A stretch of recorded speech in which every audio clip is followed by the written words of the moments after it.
So It is the amazing. reality of acting in Star Wars, Jordan, there's a lot in this that we're Yes. going to get through with it because Yeah. there's highs and lows of acting in Star Wars. Like I said at the start, Star Wars is arguably the biggest franchise on the planet, Oh yeah, and definitely. there's a lot of pros to that. There's a lot of good things to that comes from that, and working in the movies or the shows or behind the scenes writing something like that. But then also there comes a lot of cons, and there's a lot of difficulties working in those projects and movies and things. And Yeah. our fandom is very well known for not being the nicest people. Unfortunately. Yeah, we are renowned for our intensity and opinionated views on various things, tiny things, but also the big things, and Yeah. when it actually needs to have something said about a certain issue.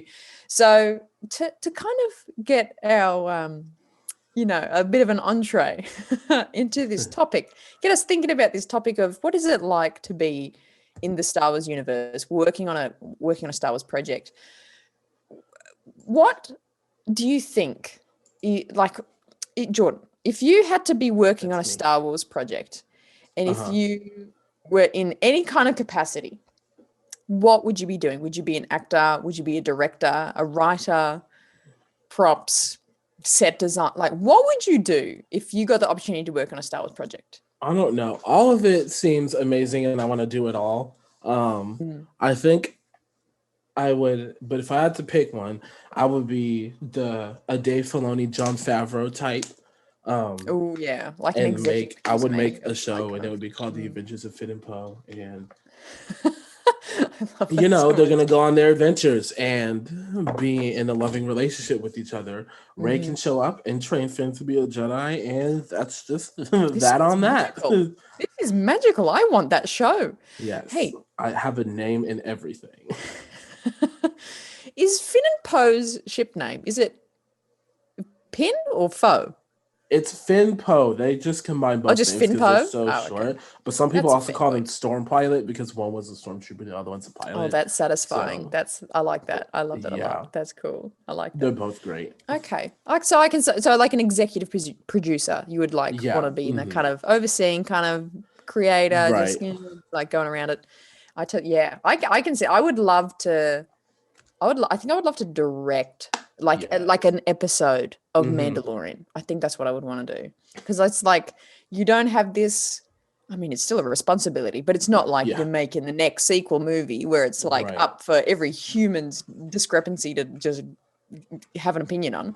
But it's Right. like if you do a Mandalorian episode, it's like, oh well, you're in Star Wars, but it's not, you're not gonna die if it's terrible. Exactly. Um, yeah, because that's actually just on that. That was one thing that I was a bit unsure of going into Mando's or season 1 and 2, finding out that every episode was directed by a different director. I Yeah. was very skeptical of that. I was going, well, how is it all going to be the same? I think also coming off the back of the prequels, prequels. What am I talking about? The sequels, having JJ, then Ryan, and then JJ again, and that Yeah. was a lot of like the Hmm. issues. Were like, oh, people, there's no linear kind of connection through them all the kind of questions and things like that. Right. I was a bit skeptical going to Manda, going, oh, well, the same thing's happening here. How are you going to have a different director every episode, but Right. like have that all similarity? Yeah. I Um, mean, it works for the most part. It seems yeah, like. So I'm surprised and impressed.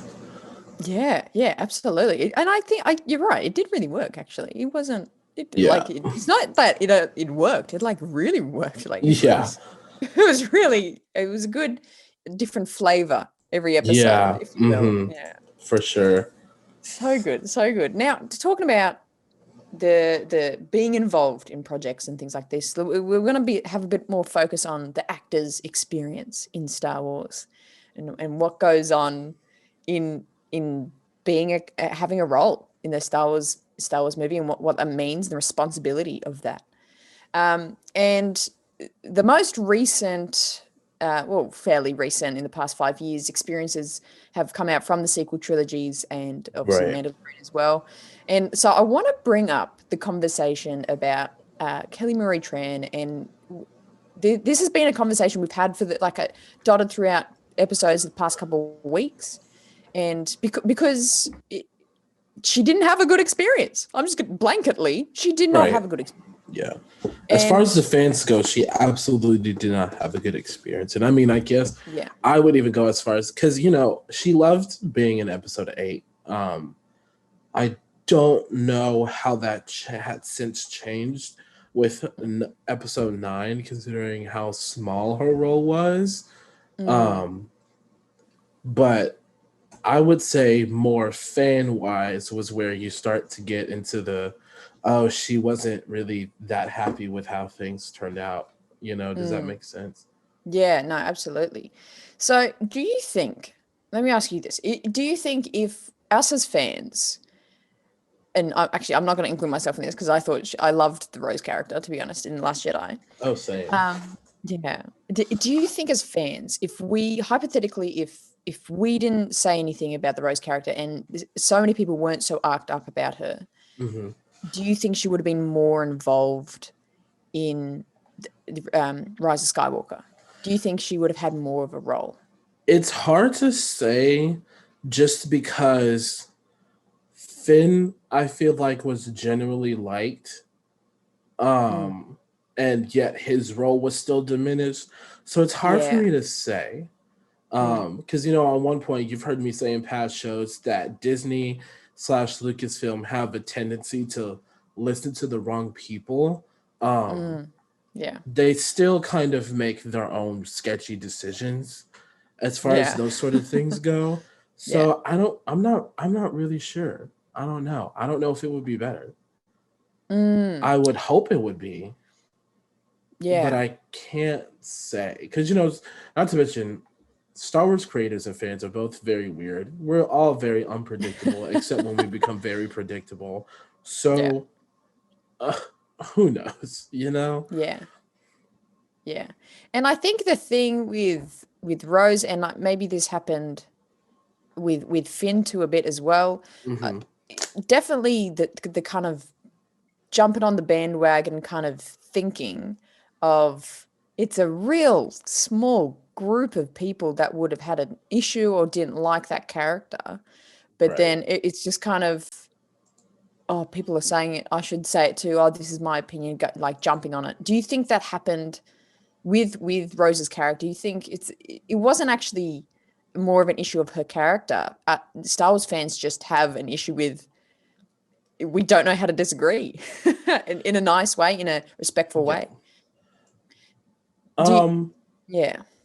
Continue. I'm sorry. Yeah. So do you think the fans, do you think like, how could we have fixed that? How do you think we could have changed that? So was that just bandwagon thinking mentality? Or do you think Rose deserved, like her character was not worth to be in the Rise of Skywalker? I think. Um.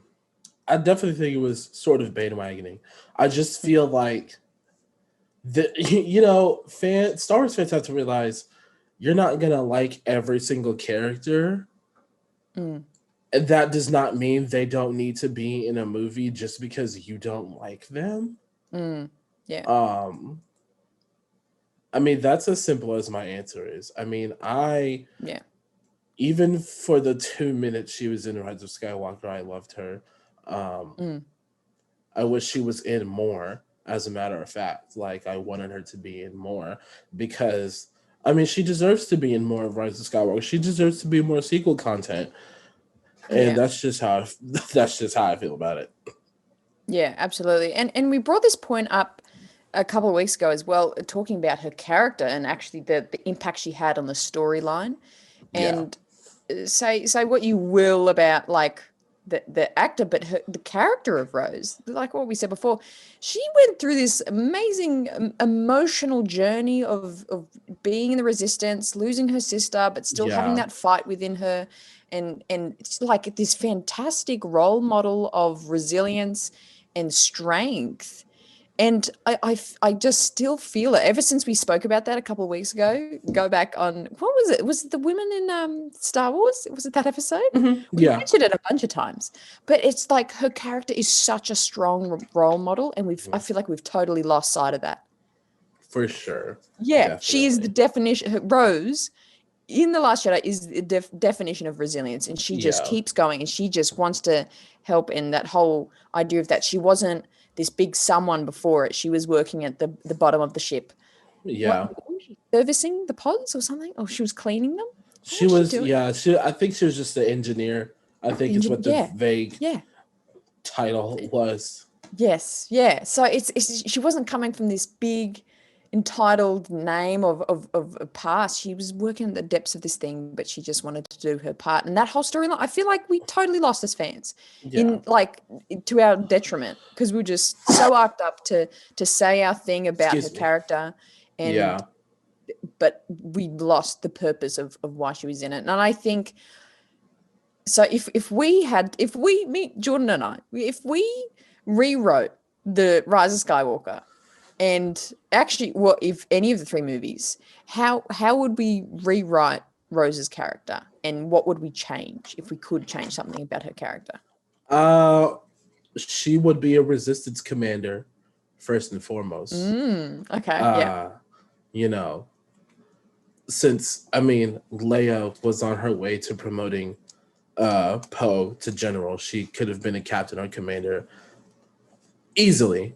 Um, so that would have been my main rewrite, I guess, was giving Rose more screen time and more of a space to shine in for sure.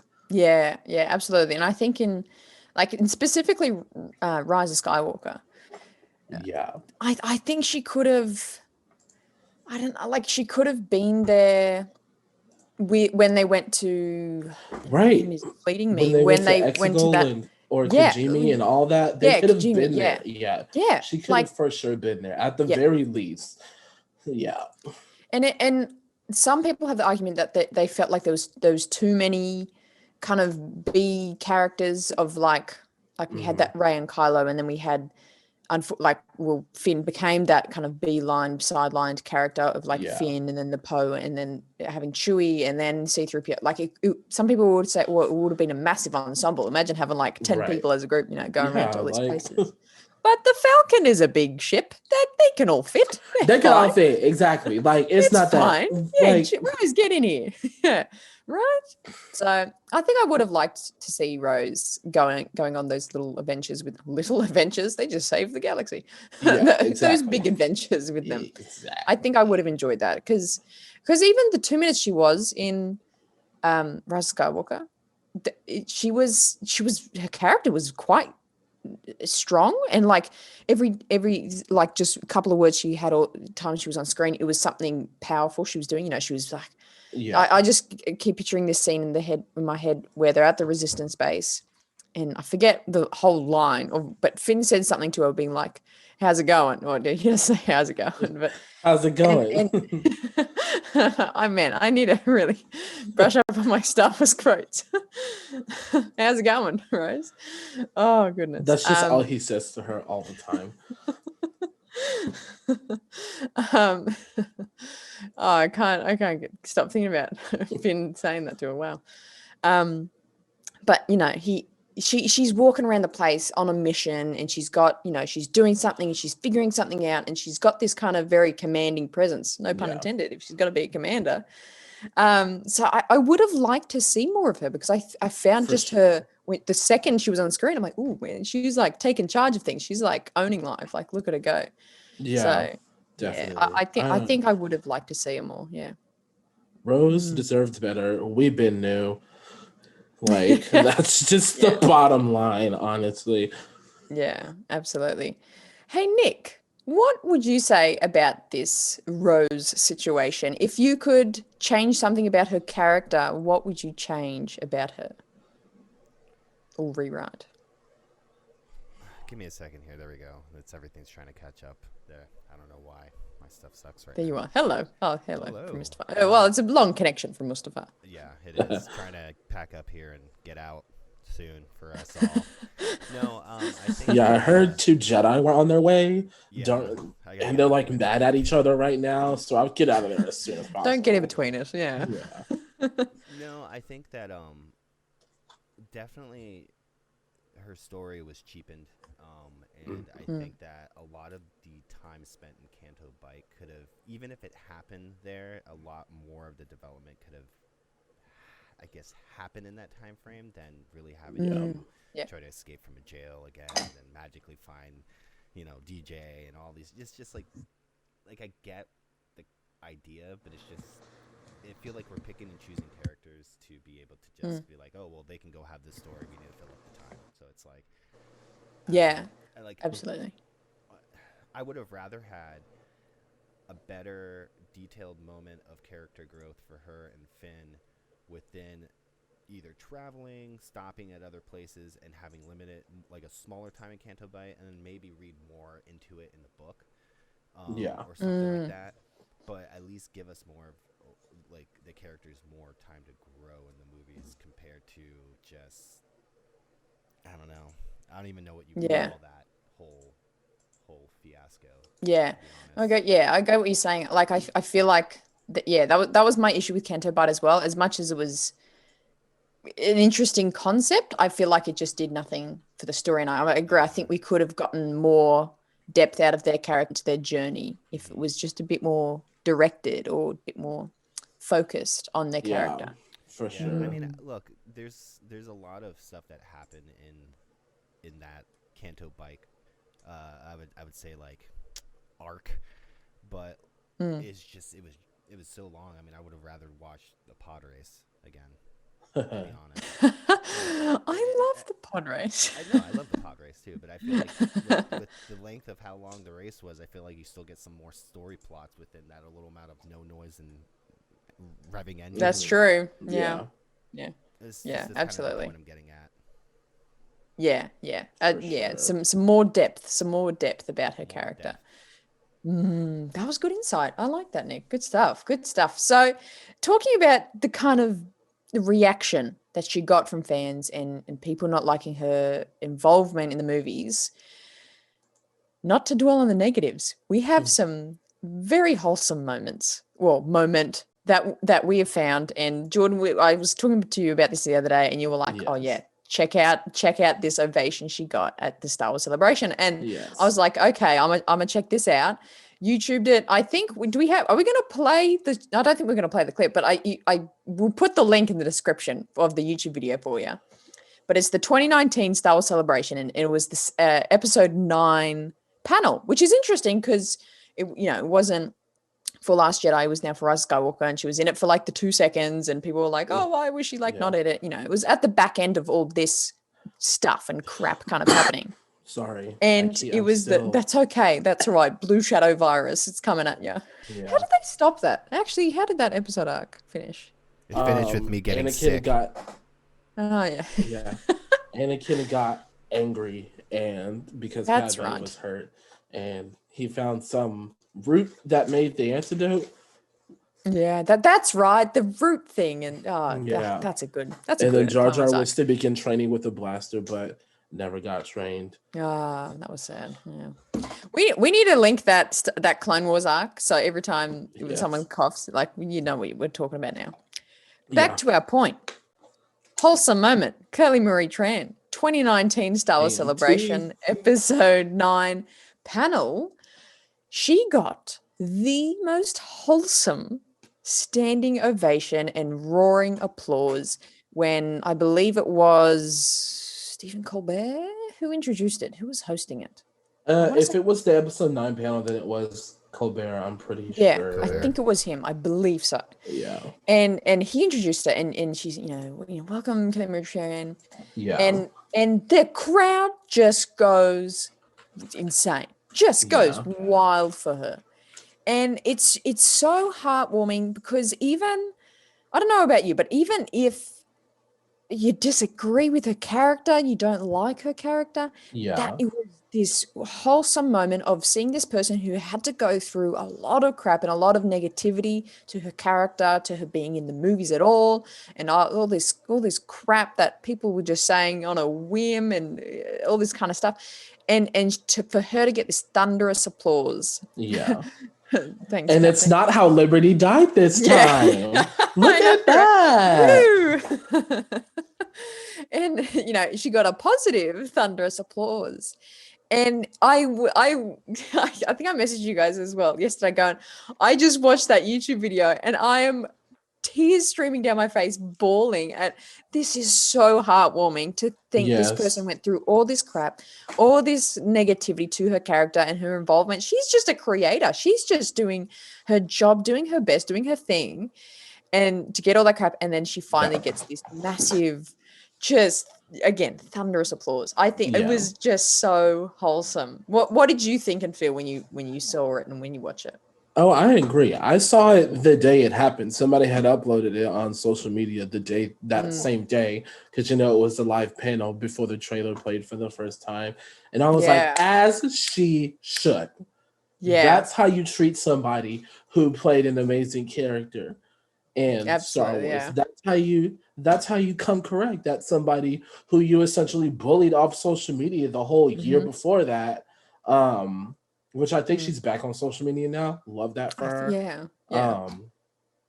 But it was amazing. It was Celebrations amazing. 19 was just super wholesome. That was a good time. And A lot I want to happened. go to a celebration so bad. It's We're like going. We have to not go. even funny at this point how bad I The want next to go. one's when's the next one? 2022. 2022. You guys are missing Yeah. out. I know. I I'm don't not know if missing I it. can I fly will there. put myself in a suitcase and go. I 'Cause will I'm get not every COVID vaccine doing it. possible and come over Yeah. there. Yes. Oh, so good, so good. And thinking on this, on actors' experiences and celebration, because there's another wholesome celebration moment we're going to bring up. In the same thought of actors that have gotten crap for their character, but this one got a bit of a turnaround, did a bit of a 180 on people hating on him. Ahmed Best, just shockingly iconic for being one of the most disliked characters in Star Wars. And it just, even people not a part of the fandom know it, and would a lot of people dislike him just for the fact of it. And so it's very similar to Rose and Kelly Marie Tran's experience of it. But why do you think when the movies first came out, why do you think people disliked Jar Jar Binks so much? Just he was meant to be this funny like clown of a Gungan, and he just got so much hate. Why do you think that is? For me, and this is based on my personal experience with Jar Jar Binks. Yes. There's a fine line between funny and unbearably annoying. And episode 1 Jar Jar was like leaning towards unbearably annoying. Like even just going back and watching the Phantom Menace now, I'm like, oh my god. I can't do it. Like I just couldn't do it. I wince every time he says something because I'm like, But it's funny that I say that because in the Clone Wars, I love every episode he's in, and I'm like, Jar Jar Binks is the best.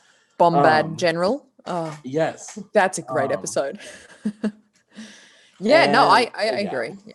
I just found him unbearably annoying at times. That's why I was like, didn't like him as a character that much to begin with.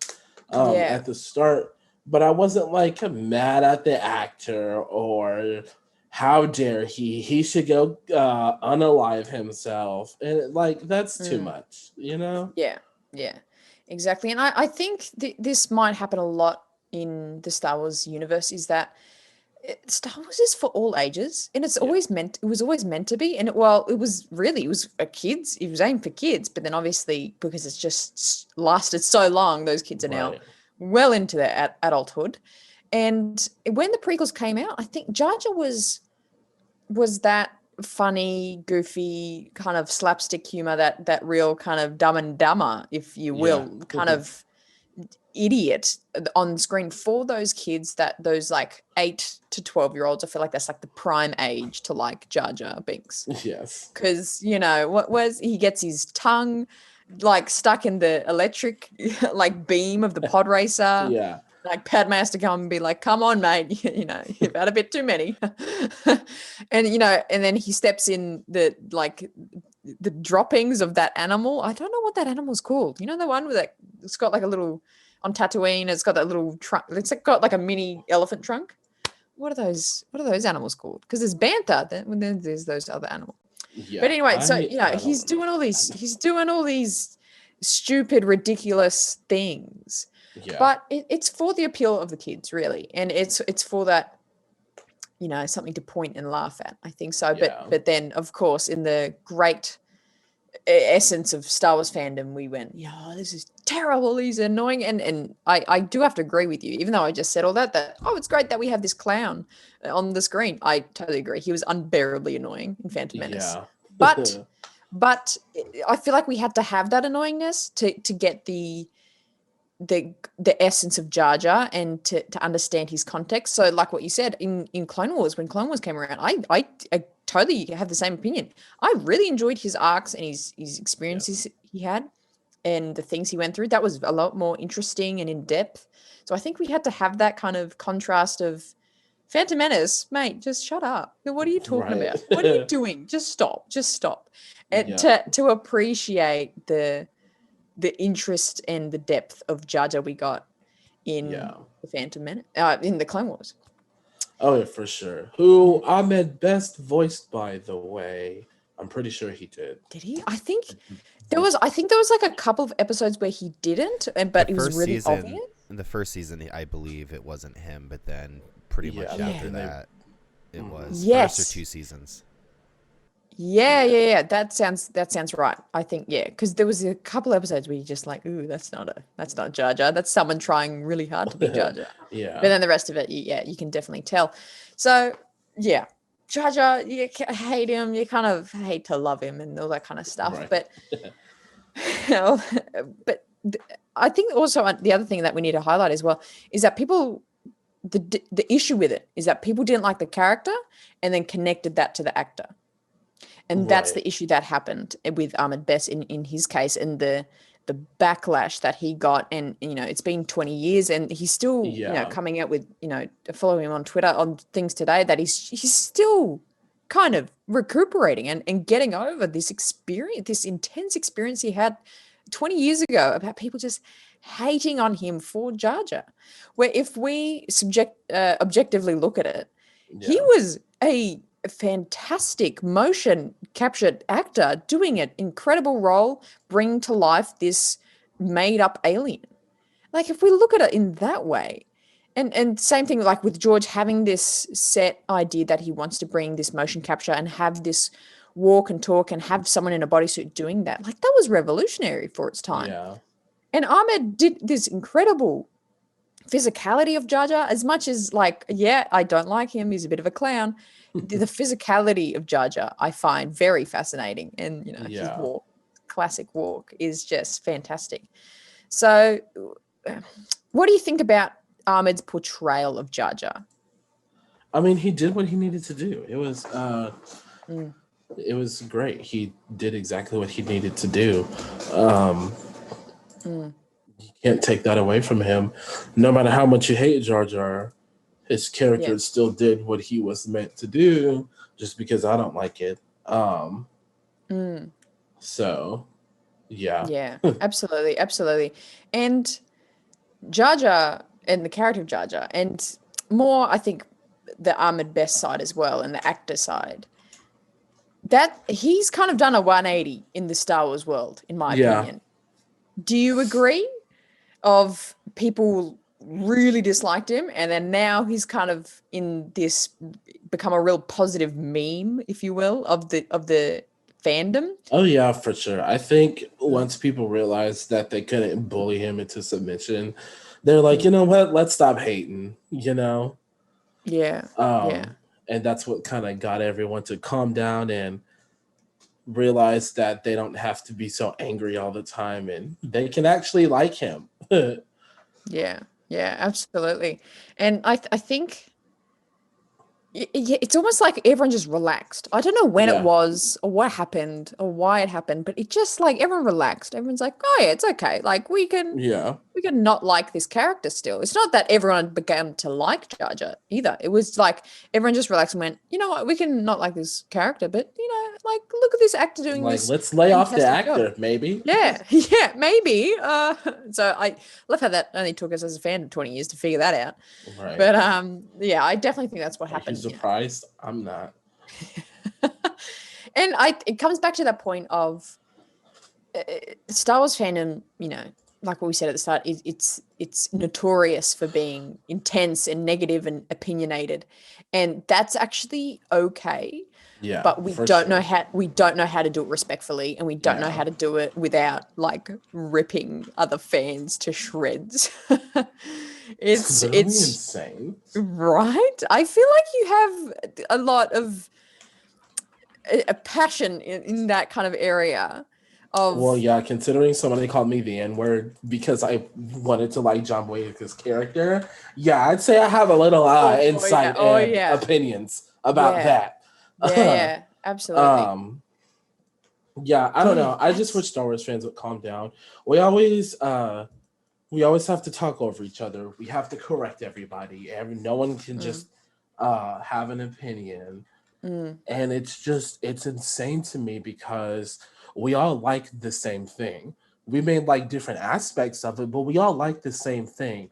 So I don't understand why we have to come at each other so hard. mm, yeah, Sequel fans are constantly bullied by prequel and original trilogy fans, but sequel fans, I have problems with them too because I can't mention that I don't really care for Raylo, which is another conversation for another time. We'll talk about that later. Oh yeah, Um, I'll note that down.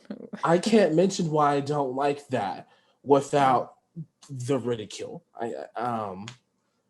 It's insane. Some of them go on Twitter and bully people who don't like Raylo and stuff like that. And obviously, I'm not saying that all Raylos are bullies because they're obviously not, but mm, it it comes from all sides. yeah, yeah, and Um, go with ahead. I'm the, sorry. yeah, with the fandom, it's a hostile place to be at times, and especially with these sequel issues of Raylo and Finn getting sidelined, and Rose like not having anything to like all these issues. Like everyone has an opinion of. How do you think we can better as fans? How can we be better at communicating those ideas, and how can we change this culture of just this rage if someone has a tiny little disagreement or different opinion, not even disagreement, just a different opinion, and everyone's just like, no, this is what I think. And how do we diffuse these situations and communicate better with each other? I think we need to adopt. If you don't have something nice to say, don't say it. Yeah. And until we can master that, we don't need to do anything else. Yeah. Yeah. Honestly, I mean, for me, it's that simple. Yeah. I don't like, I wish more people did this, but scroll past things you don't like. Scroll Mm. past these TikToks to see if people talking about why they think Ray's a Skywalker, because that's like the big thing on TikTok. If you want your Oh yeah. video, let me let you in on on Oh, tell us. Yes. TikTok. Yeah. Yes. If you want Educate. a Star Wars video to get a lot of attention, put Ray as a Skywalker. Some from left and right coming at you, insulting your intelligence and invalidating your Mm. opinions as a Star Wars fan. Mm. And then you have the people who defend you but attack the other people. Um, Yeah. yeah. So just mention Ray as a Skywalker in one of your videos, That's and and that will trigger you'll be golden. millions. Yeah. Yeah, yeah. Yeah. And that's the thing, like what you mentioned there, that's the thing. Like people can't keep it just to what's been spoken about and go, "Oh, I that's an interesting opinion. I thought differently about her character." Like it's never that. It's always, Right. hang on, this, fantasy idea of a character, I'm going to make totally personally about you and attack you as a human. Like, where, like, it just has to make that jump. And that's where that negativity and where it's being so lost and people are being hurt over is because people just make it about the person and make it so personal. And, you can, like, you're not an idiot for having a different opinion. You know what I mean? Right. So, yeah, it's insane. Star Wars fandom, it's just, it's intense. Yeah, it's insane. But positive spin, let's talk about this wholesome moment for Ahmed Best. So similar thing happened in, again, like what you said before, 2019 Star Wars Celebration. That was an amazing time. A lot of good stuff That came was out of that everyone celebration. like everyone was on their best behavior at Star Wars Celebration. Yeah. And I feel like Star Wars Celebration is where the non-toxic the healthy fans go. The healthy fans go. So like I said before, 2022, if I'm not there, there's gonna be a problem. I know. Yeah, we're gonna be there. We're gonna be there. Okay, we're gonna be there. We're manifesting. Come on. It. Yeah, we're manifesting it right now. Using the Force. Come on. I'm even gonna go one step further and to say we're gonna have a panel. Obviously, that's not an official announcement, but I'm manifesting it into existence right now. It's gonna happen. You're gonna play back this clip. Force Ghost Qui-Gon? We're gonna tell him. Yeah, you're gonna play back this clip. This clip is gonna play at Star Wars Celebration before we come out on that stage. Yeah, it's me saying we're gonna be there in 2022, and there's absolutely nothing anyone can do about it. So there's. I love that so much. But because we want to be a part of this good time of Star Wars Celebration, and because this other wholesome moment that we got for Ahmed Best is he was doing a Phantom Menace panel with Anthony Daniels, and because it had been 20 years, 20 years since Phantom Menace in 2019. Yeah, that's correct. And he came out, got introduced, and here comes, I forgot who hosted this. Could have been Warwick Davis, maybe. Introduces Ahmed Best. Again, we'll link the video in the below if you want to see it. Introduces Ahmed Best, and Ahmed Best comes out, and again, we're going to use this phrase a lot. He gets a thunderous applause, and he is just so cheered upon and just loved, and just, it's not just like, he's a Star Wars actor, that's exciting, yay. It was like a passionate, emotional, like, yes, you have been disliked by so many for so long, like, come onto this stage and let us love you. Like, that's what I felt like the fans were trying to communicate with him, and I think that was definitely communicated because I have the tweet. Sure. Ahmed made a tweet after the panel, and it was so touching. It was so nice, and I'll read it out. I'm overwhelmed with love and support I got at today's celebration Phantom Menace panel. It was very difficult not to break down in a puddle of gratitude tears. Oh, I love it so much.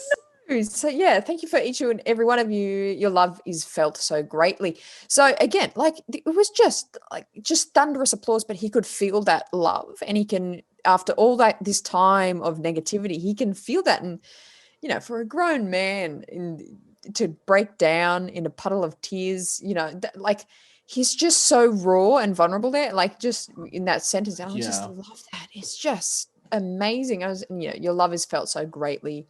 # Jar Jar Binks and all those kinds of stuff. It's just so wholesome. That, again, same thing happened. I watched the video of it where it was so long. It was a nice long applause too, and a long cheer for him. And you can just feel it, that it just years of like trauma. I mean, definitely not solved, but starting to heal, and in him getting that love he deserves. It's amazing. Oh, it's amazing. What do you what did you think when you have you seen the clip? Did I send you the clip?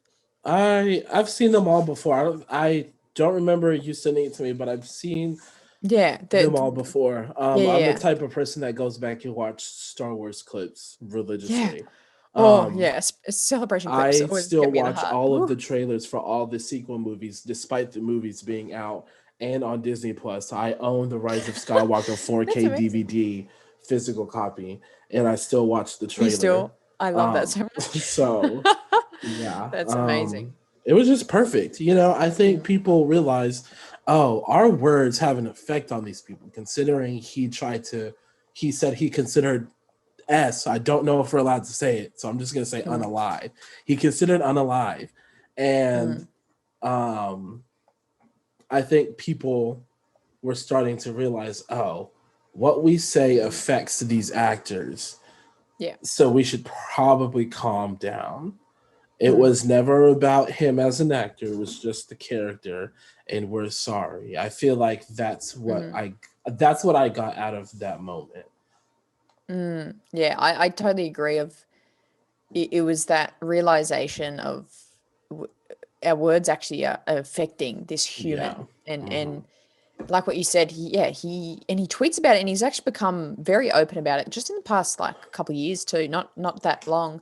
And he's become very open about his journey of having to not listen and because it's impossible. Everyone says don't listen to what others say about you, but that's really hard in to actually do. Absolutely. And actually just be like, I'm just not going to listen to like these thousands of people telling me I'm the worst. That takes a toll. Right. And I think it's so easy nowadays with social media to be like, there's the screen and there's a barrier between that to make it inhuman. Go, I can just say whatever I want. But in reality, there's a human on the other side of that getting affected. And I think, it's the same thing that happened with Rose too. Like people just thought, we can just hate on Rose because we didn't like the character a little bit. Yeah. Just hate on her. Or they assume that she's not going to see it or whatever. Yeah. So they're just kind of like... just dishes it. Yeah. Yeah. But talking about the intense effects of what words have on actors and especially Star Wars actors as well. Jake Lloyd. Jake Lloyd is sweet little Annie in Phantom Menace. I love him. Little Annie. Oh, you an angel? Period. That's all I have to say. You're an angel, Annie. Oh, yeah. I know, right? And I wasn't opposed to his character in Phantom Menace, and I don't think many people were. I mean, I think it was a bit of a shock to see, this is going to be Darth Vader. How does that work? But he is what I see the product of intense responsibility and intense fame at a young age.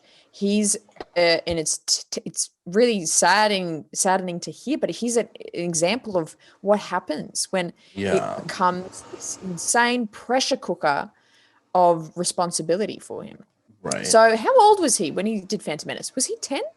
I think it was 9, 10. Yeah. And I don't know what you were doing at 9. I was like running around with my lightsabers and I don't know, I don't know.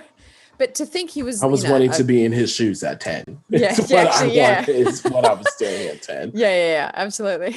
And to think that he had, Darth Vader, one of the most iconic fictional characters, for years, and then he had this role of to portray that and to continue that legacy. And I'm not sure if that was comprehended at his age, but since then, understanding the impact that he had in the Star Wars world, that's a major issue. Like imagine carrying that weight on your shoulders. Yeah. And since then, it's been in the past couple of years that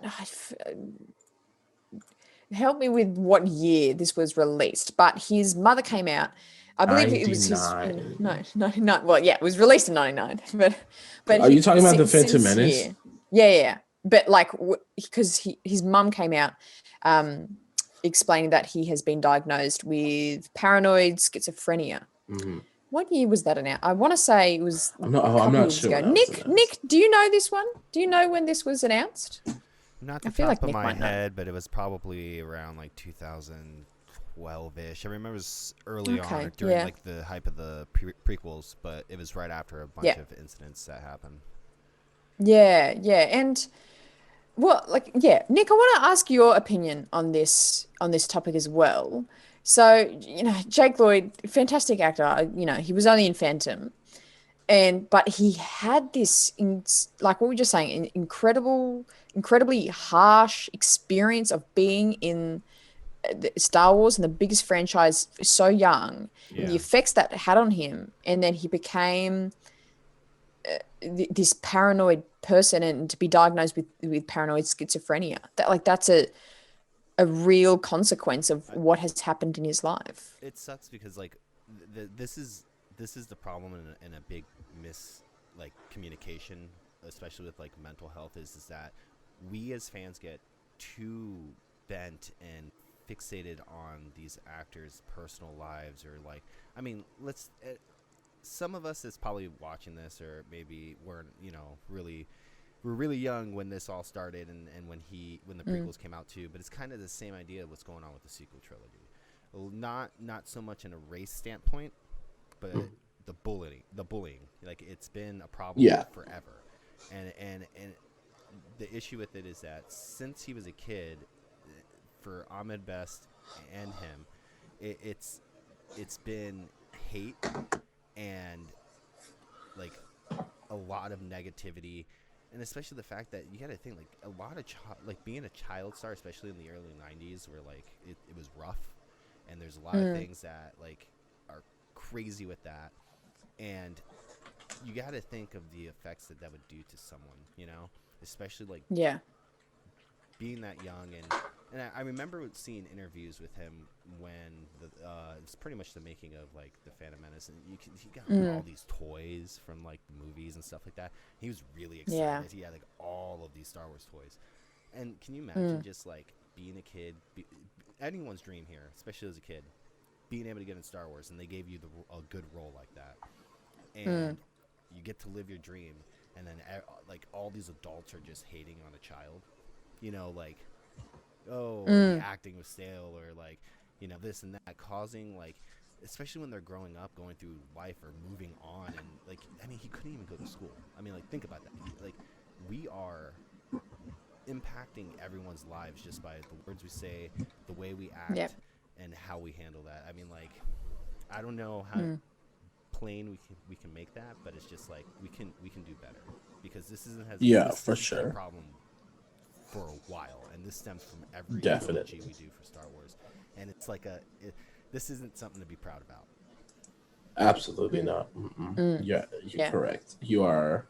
Yeah. Nick never misses the way he never misses. Like, look, I'm just trying to be real. Yeah. Like, everyone's entitled to opinion. Everyone's entitled to not like the prequels, the sequels, the original trilogies, solo movies, cartoons, whatever. That's your opinion. You're entitled to have whatever you deem in your head is canon from Star Wars. If you pick books that you may fit in, or however you want to, that's fine. That's the point of Star Wars. It's the imagination. That's the child in you, But to sit here and for anyone to really, I'm going to use the word gatekeep, it's like there's no need for that, because it's like, hey, we didn't build Star Wars. It's like going and saying like all the, well, I was going to say something, but religion's like that too.